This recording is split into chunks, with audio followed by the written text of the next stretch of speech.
Friends, Indians, my fellow countrymen, lend me your ears. 15 years ago, we Indians embarked upon our own tryst with destiny. And all these 75 long years, we Indians have had the audacity to look right into the eyes of fate, into the eyes of destiny, reminding it from time to time that neither fate nor destiny can seek to change the path we Indians seek to traverse. My name is Saicharan. Greetings. I'm studying in class 10 of National Hillview Public School in Rajarajeshwari Nagar, Bangalore. And today I am here to talk to you about India and its great strengths.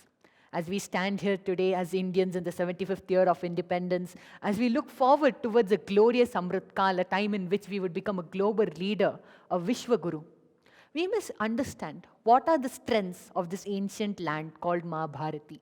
What are our weaknesses? What are the things we must keep in mind if we must embark upon this path of Amrit Kal? What I am trying to say in simple terms is we must all go on our own journeys to discover India, as our Prime Minister Pandit Nehru once said. Coming to the strengths of this country, the first thing that I would like to talk upon or stress upon, and is explained very well in Diana Eck's book, India, A Sacred Geography, is the fact that this country, India, hasn't remained united by the works of any single king or by the works of any single leader, organization, empire, etc., etc. No. India has remained united by the work and the footsteps of the humble pilgrim. The humble pilgrim who traversed the vast expanse of this country from north to south in search of his God, and in the process formulated the basis for a larger Indian civilization. The meta point that I seek to make through this is that Indians and this Indian civilization is the beating heart and soul of this country. It is what defines us as Indians and this nation as India. To give a few historical examples, Bharata Muni's Natya Shastra, which was formulated in Jammu and Kashmir, is still practiced in the southernmost regions of our country, in Tamil Nadu. We see that the philosophy of peace and tolerance, which was espoused by the Sufi saints, is still resonating with many of us Indians. We see that Mughal architecture is considered to be the pinnacle of architecture in Indian history. And we also see that in the medieval times, a Keralite king, Swati Tirunal, would write a poem in Hindi saying, Chalo Tanumana Leke Kashi, about the Kashi Vishwanath temple.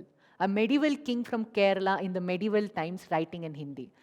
Truly shows us that India's culture has kept us united through the times. We must understand that this is something which we must be immensely proud about. Our culture is like a bouquet which can hold a lot of flowers. Just like a bouquet can have various amount of flowers, this Indian culture can hold people who may espouse various languages, who may have different thought processes, who may belong to different religions or races. India is a country where we welcome everyone, where we welcome people of all denominations and all cultures, and that is a big strength of this land. It is an example of Indian exceptionalism in a world which is far too large. Coming to the second point and the second strength of India, a British poet in the 19th and the 20th centuries, in one of his poems, explains this line, and I'm quoting, "The east bowed low before the blast, in patient deep disdain. She let the legion's thunder past and plunged into thought again." The poet, while talking about India, and he refers to the East, says that India had always valued knowledge and culture and literature to be the highest form of human expression that has existed. India has always let the legions, the armies, the plunderers, the looters, the invaders come in and take control of its land, but has never valued their skill of violence to be something of higher degree. India has always valued knowledge to be the highest form of human expression. In India, people of various denominations throughout the various ages had an originality of thought. And this originality of thought created a civilization which had an extremely scientific basis. And as long as Indian philosophers and Indian thinkers possessed this originality of thought, India went ahead and India improved. But with repeated invasions and the despots who seek to suppress certain this individuality of thought and sought to suppress these various thinkers, India stagnated. And that is the thing which we must keep in mind, that we must always possess the originality of thought and create more in the fields of literature, in the fields of language, etc., etc. This is the land where there used to be a time where each and every work of language, literature, art and culture would be found in the Sharada Peeth in Kashmir. This is the land of Aryabhatta, where maths and science used to be very common in the olden ages as it is common in households today. This is the very land where Fa Hien and Yunzang came in order to study the finer aspects of Buddhism at the behest of their guru, who was an Indian himself. This is the very land where people such as Thomas Roe and Ibn Battuta came, and they were shocked and awed by the vast expanse of knowledge present in this land, and they went back learning a lot. Max Müller, the famous German historian who studied vast extents of Indian history, also expressed the fact that if you want the best of this world, if you want the best of literature, art, culture, history, you must come to this land called as India.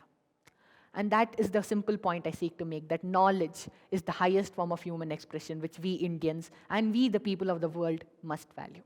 Coming to the third point, the Ganga Jamuni Tehzeeb of this land, the unity within diversity. The fact that India welcomes people of various cultures, various traditions, various religions, and various denominations, all equally Indian in their own right. As the famous story of the first Jewish merchant to this country goes, a Jewish merchant goes to a Gujarati king and asks for asylum. The king said it would be hard for him to assimilate within his kingdom. The merchant just took a glass of water, shimmed sugar, added it in it, mixed it, created a homogeneous solution, and told the king, this is exactly how we would assimilate. And that is how each and every culture and tradition has been accepted by this land. Because the people of this land, whoever they may be, believe in the ideology of Ekam Sat Vipraha Bahuda Vadanti, that there is one truth, but sages seek to express it in various different forms. And that is the reason why India as a land has been able to accept people of all cultures and traditions. And that is one of the greatest strengths of this land. And last but not the least, the fact that this land has always stood for the justice and the rights of man. The monarchs, the rulers, and the people of this country have always fought for the rights of the people of this country and the rights to be who they are.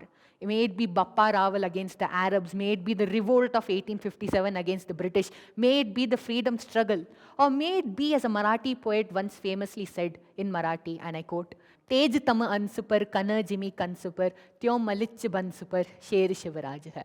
And what he meant was just how the sun's rays vanquished darkness, just how Lord Krishna vanquished the demon King Kamsa.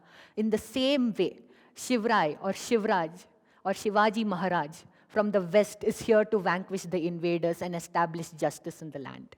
And the rising son of the west that he was able to vanquish the invaders and fight for the justice of his people.